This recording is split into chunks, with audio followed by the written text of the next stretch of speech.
And here we are for good old episode 4. Uh, I haven't actually done much for episode 3. What I'm doing right now is I'm just spinning the wheel 2, 3 times just so I have the next 2 or 3 ready to go, as you can see here. Uh, just so I can do them all at once, make the good old Google slides all at once, and just make it easy squeezy, get them all nice and recorded and maybe edited. Who knows? I'm lazy. Here we go for the second spin of today. Okay. This is a deck that I've wanted to build for a long time. That's not...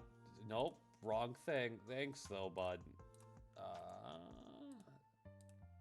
Okay. God loves me. Baeloth with Raised by Giants. I already kind of have a deck idea for this, and it's not the typical goad deck because he has base power 10/10. So I have a lot of. I have an idea for him already, so I'm actually super excited to have this one. Hello, everybody, and I say welcome back as if there was like an ad or something. I'm not popular enough to have ads, so there won't be ads on here. Oh, there goes a bottle of Propel. I'm crying on the inside. On the outside, I'm a big, strong boy.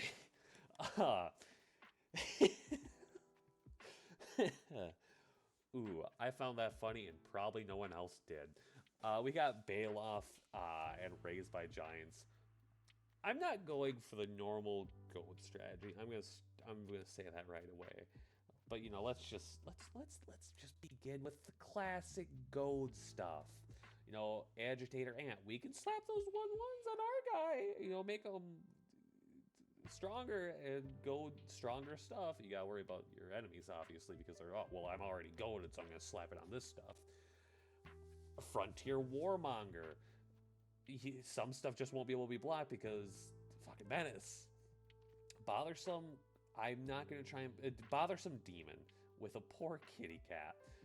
Uh, goaded creatures your opponents control can't block. That's just good. That's just a great thing. If your guy is a 10/10 and you slap this out, most of your opponent's stuff probably won't be able to block, and you can just slap in for 10 commander damage. That's awesome. And then whenever a goaded creature attacks, it deals 1 damage to its controller.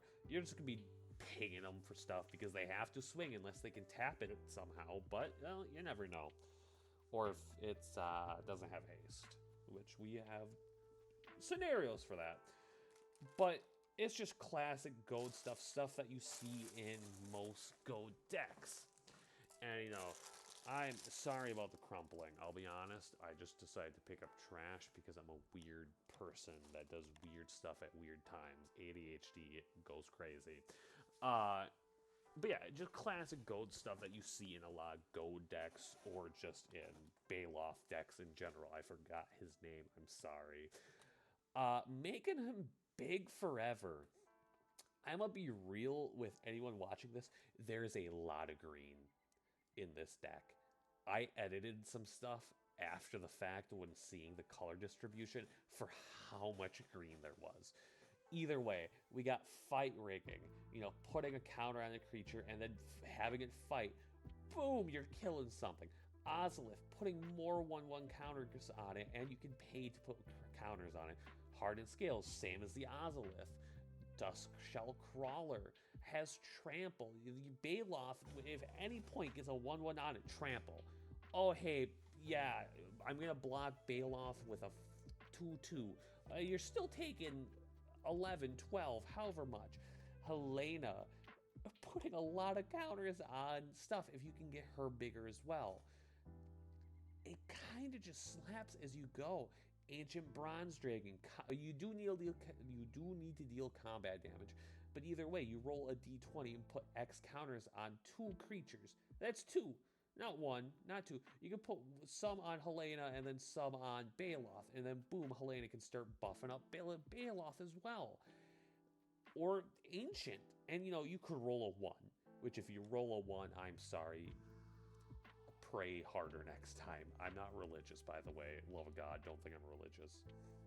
Court of the Garden Brig brings the monarch into the game. That's scary, but as long as stuff is going, you're good. But either way, putting counters on two creatures, and then if the monarch, you double the number of counters on every creature, that slaps. And let's be honest, with what the strategy we're going with, hopefully you're always the monarch, because it's combat damage that changes the monarch, I believe. And if you get him as a 10/10, you're probably not taking much combat damage. And then, maybe we just want a bigger for a combat.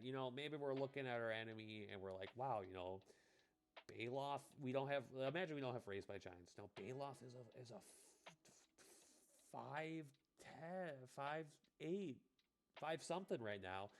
I could deal some really good damage. We double the power and toughness, and we double the power and then add to the toughness, and then we're just doubling, just plain and simple. Boom. And it's both until end of turn, which is crazy.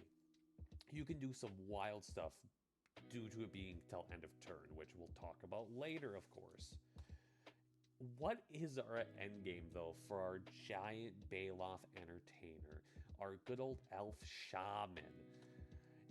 I'm sorry, aggravated assault 2. We get Bear Umbra to untap some lands. We get mass hysteria to make sure everyone's creatures can attack, so they're either tapped out or they're goaded already because of the Quetzalcoatl. But aggravated assault is a good card, and acting as if it isn't is crazy. I don't think I've never seen anyone say aggravated assault equals bad card. But yeah, I would. I mean, you could take it out, which 100% is understandable if maybe your group is like, hey, maybe we don't have any combos in our decks. Completely understandable. I'm slapping it in this deck because I don't see much other ways to win besides Aki. It's a battle squad, another extra combat one, but it only triggers once each turn, so it's a little more fair. Another win, though, is one hit them. If you have both of these on the field, Baeloth is a 10/10. 2/5, no, 10/10. And then you're doubling it? Oh, that's a 20/20. Yeah, it's not going to one hit, but with all the counter synergies we have, it's probably going to be a 22/22, a 21/21. Xenaghost does the same thing, and in reality, you should be able to one hit them with some sort of this combination on the board, because you will, in some fashion, have a 1/1 counter on Baeloth. Oh, one hit them or one hit them. If you have all of this on the board, you have all this on the board, you go combat.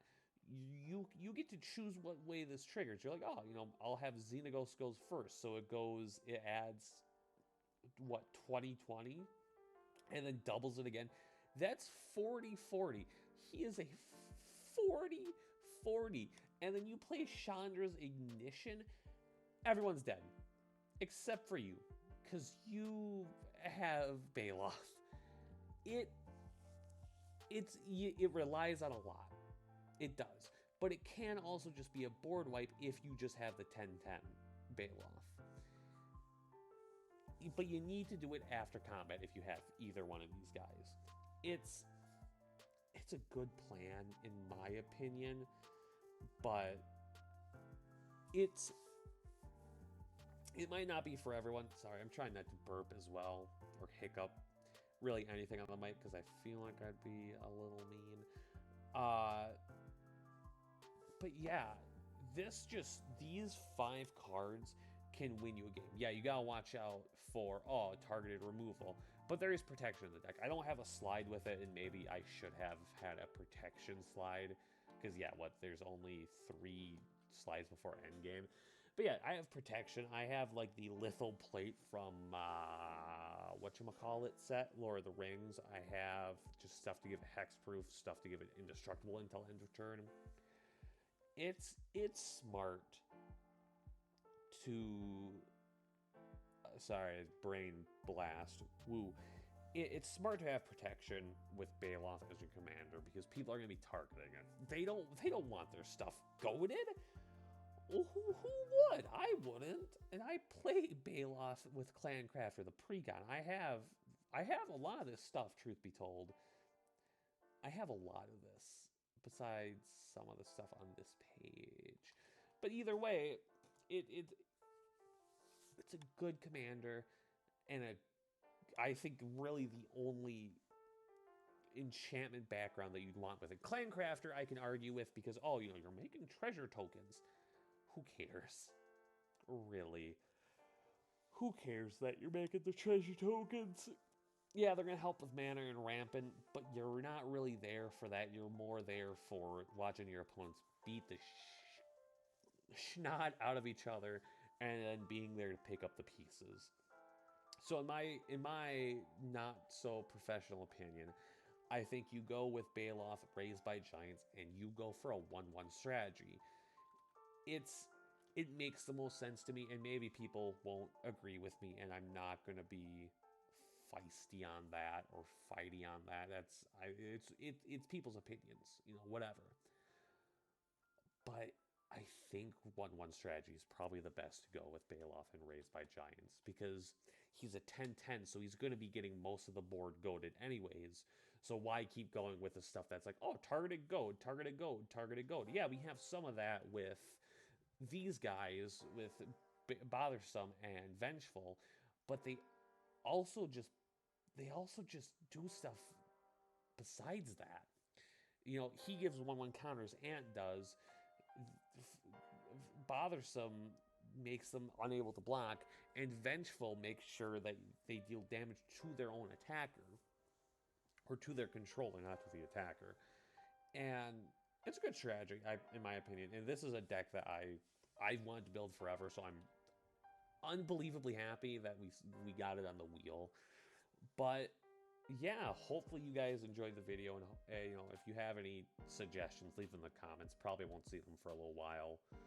I do these in bulk, and I'm probably gonna, after I'm done showing Mr. House, whose surprise is the next one, I will probably be spinning the wheel 3-4 more times and then doing this all over again in the same day. Anyways, I hope you guys have a wonderful day, and we'll see you next time.